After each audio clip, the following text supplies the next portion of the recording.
ಒಂದು ಒಂದು ಮರ್ಡರ್, 17 ಜನ ಅಂದರ್, 16 ಕುಟುಂಬಗಳು ಬರ್ಬಾದಾಗಿದೆ. ಕೊಲೆ ಕೇಸ್ನಲ್ಲಿ ಮಗನ ಬಂಧನ, ಅಪ್ಪನಿಗೆ ಹೃದಯಾಘಾತವಾಗಿದೆ. ಮಗನ ಬಂಧನದ ಸುದ್ದಿ ಕೇಳಿ ಹಾರ್ಟ್ ಅಟ್ಯಾಕಿಗೆ ಅಪ್ಪ ಸಾವನ್ನಪ್ಪಿರುವಂತಹ ಘಟನೆ. ರೇಣುಕಾಸ್ವಾಮಿ ಹತ್ಯೆ ಪ್ರಕರಣದಲ್ಲಿ A7 ಆರೋಪಿ ಅನುಕುಮಾರ್ ಬಂಧನ ಆಯಿತು. ಮಗ ಅನುಕುಮಾರ್ ಬಂಧನದಿಂದ ತಂದೆ ಚಂದ್ರಣ್ಣ ನೊಂದಿದ್ರು. ಚಿತ್ರದುರ್ಗದ ನಿವಾಸದಲ್ಲಿ ಸಾವನ್ನಪ್ಪಿದ್ದಾರೆ. ಕುಟುಂಬಸ್ಥರ ಆಕ್ರಂದನ ಮುಗಿಲು ಮುಟ್ಟಿದೆ. A7 ಆರೋಪಿ ರೇಣುಕಾಸ್ವಾಮಿ ಹತ್ಯೆ ಪ್ರಕರಣದಲ್ಲಿ ಅನು ಅಲಿಯಾಸ್ ಅನುಕುಮಾರ್ ಇದ್ದೊಬ್ಬ ಮಗ ಜೈಲು ಸೇರಿದ. ಕೊಲೆ ಪ್ರಕರಣದಲ್ಲಿ ಲಾಕ್ ಆದ. ಮುಂದೆ ಹೆಂಗೆ ಕೋರ್ಟು ಕೇಸು ಹೆಂಗೆ ಎದುರಿಸಬೇಕು, 4 ಜನರ ಎದುರಿಗೆ ಹೇಗೆ ತಲೆ ಎತ್ತಿ ತಿರುಗಬೇಕು, ಈ ರೀತಿಯ ಹಲವು ಪ್ರಶ್ನೆಗಳು ಸಹಜವಾಗಿಯೇ ಚಂದ್ರಣ್ಣ ಮನಸ್ಸಿನಲ್ಲಿ ಹರಿದಾಡಿರುತ್ತೆ.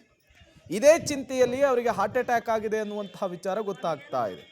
ನೋಡಿ, ಒಂದು ಮರ್ಡರ್ ಪ್ರಕರಣ ಹೇಗೆ 16 ಕುಟುಂಬಗಳನ್ನು ಬೀದಿಗೆ ತರ್ತಾ ಇದೆ ಅನ್ನೋದನ್ನು ನೀವು ಗಮನಿಸ್ತಾ ಇದ್ದೀರಿ. 16 ಕುಟುಂಬದ ಸದಸ್ಯರು ಇವತ್ತು ಕಣ್ಣೀರಲ್ಲಿ ಕೈ ತೊಳೆಯುವಂತಹ ಪರಿಸ್ಥಿತಿ ನಿರ್ಮಾಣವಾಗಿದೆ. ಒಂದು ರೇಣುಕಾಸ್ವಾಮಿ ಕುಟುಂಬ ಈಗ ಕಣ್ಣೀರಲ್ಲಿ ಕೈ ತೊಳಿತಾ ಇದೆ. ಮನೆಗೆ ನೆರವಾಗಿದ್ದಂತಹ ಮಗನನ್ನು ಕಳೆದುಕೊಂಡು ದಿಕ್ಕಾಪಾಲಾಗಿದೆ. ಈಗ ದರ್ಶನ್ ಜೊತೆಗೆ ಯಾರ್ಯಾರಿದ್ರು ಆತನ ಸಹಚರರು ಅವರೆಲ್ಲರೂ ಕೂಡ, ಅವರ ಕುಟುಂಬದವರು ಕೂಡ ಈಗ ಹೊಟ್ಟೆ ಮೇಲೆ ತಣ್ಣೀರು ಬಟ್ಟೆ ಹಾಕಿಕೊಳ್ಳುವಂತಹ ಪರಿಸ್ಥಿತಿ ನಿರ್ಮಾಣವಾಗಿದೆ. ಕಣ್ಣೀರಿನಲ್ಲಿಯೇ ಕೈ ತೊಳೆಯುವಂತಹ ಪರಿಸ್ಥಿತಿ.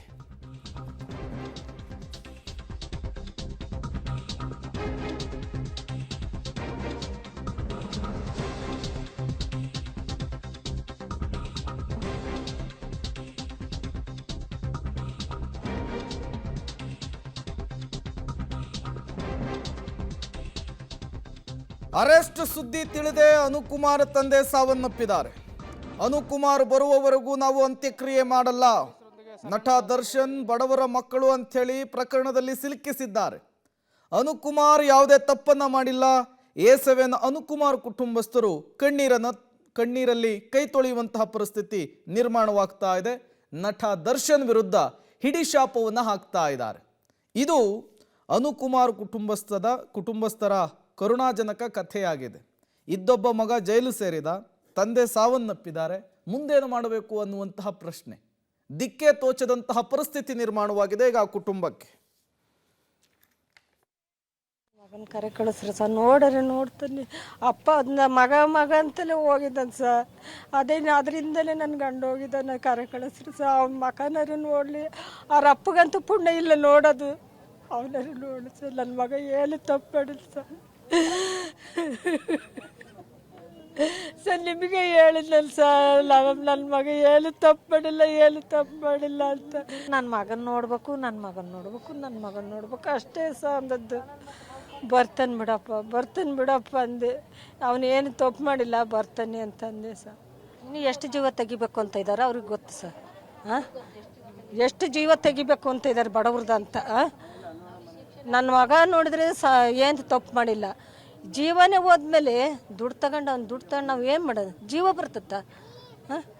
ನನ್ನ ಮಗ ಯಾವ ಇದು ತಪ್ಪು ಮಾಡಿಲ್ಲ. ನನ್ನ ಮಗನ ಕರೆ ಕಳಿಸ್ರಿ.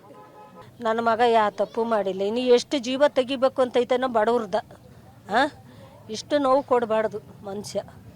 ಹೌದು ಸಾ, ಬೆಳಗಿಂದ ಇವರು ಬಂದು ಕೇಳಿ ಸಾಕಾಗೋಯ್ತು ಸರ್ ಅವರಿಗೆ. ನನ್ನ ಮಗ ಯಾವ ಅಪರಾಧನೂ ಮಾಡಿಲ್ಲ. ನನ್ನ ಮಗನ ಕರೆಸ್ರಿ ನನ್ನ ಮಗ ಬಂದೇ ಬರ್ತಾನೆ ಅಂತಂದ ಸಾ. 5 ಗಂಟೆಗಿನ್ನೂ ನೆನೆಸ್ಕೊಂಡ ಸಾ ನನ್ನ ಮಗನ. ನನ್ನ ತಮ್ಮನ 5 ಗಂಟೆಗೆ ನೆನೆಸ್ಕೊಂಡ. ಆದ್ರೆ ಆಯಪ್ಪನೇ ಹೋದ ಸಾ. ಮಗ ಅನ್ಕೊಂಡ ಆಯಪ್ಪನೇ ಹೋದ. ಕರೆಸ್ರಿ ಸಾ ನಮ್ಮಪ್ಪನ, ಕರೆಸ್ರಿ ಸಾ ಮಗನ ಕರೆಸ್ರಿ ಸಾ. ಅವ್ನು ಯಾವ ತಪ್ಪು ಮಾಡಿಲ್ಲ. ಅವನೇನು ತಪ್ಪು ಮಾಡಿಲ್ಲ. ಯಾರೋ ಬಲಿ ಆಗ್ತಾ ಇದಾರೆ ಸಾ. ಇದರಿಂದ ಅವ್ರಿಗೆ ಏನ್ ಸಿಗುತ್ತೆ ಸರ್? ಲಾಭ ಏನ್ ಸಿಗುತ್ತೆ? ಬಡವ್ರ ಮಕ್ಕಳನ್ನ ಈ ತರ ಯೋಚಿಸಿದ್ರೆ.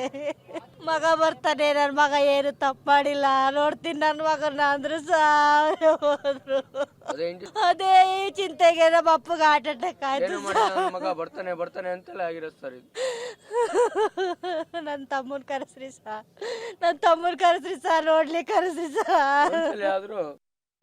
ಮನೆ ಯಜಮಾನ ಅವನೇ ಇದ್ದಿದ್ದವಾಗ ಇವಾಗ ಹಿಂಗಾದ್ರೆ ನಮ್ಮಪ್ಪ ಅದೇ ಹಿಡ್ಕೊಂಡು ಮನ್ಸ ಕೊರಗಿ ಅವನು ನೋಡ್ಬೇಕಂತ ಕೆಳಗೆ ಹೋದ್ರು. ಕೆಳ ನೋಡಿ ಹಿಂಗೆ ತಲೆ ಸುತ್ತು ಬಿದ್ದಾಗ ಇನ್ನೇನು ಮಾಡೋಕ್ಕಾಗ್ತಿರೋ.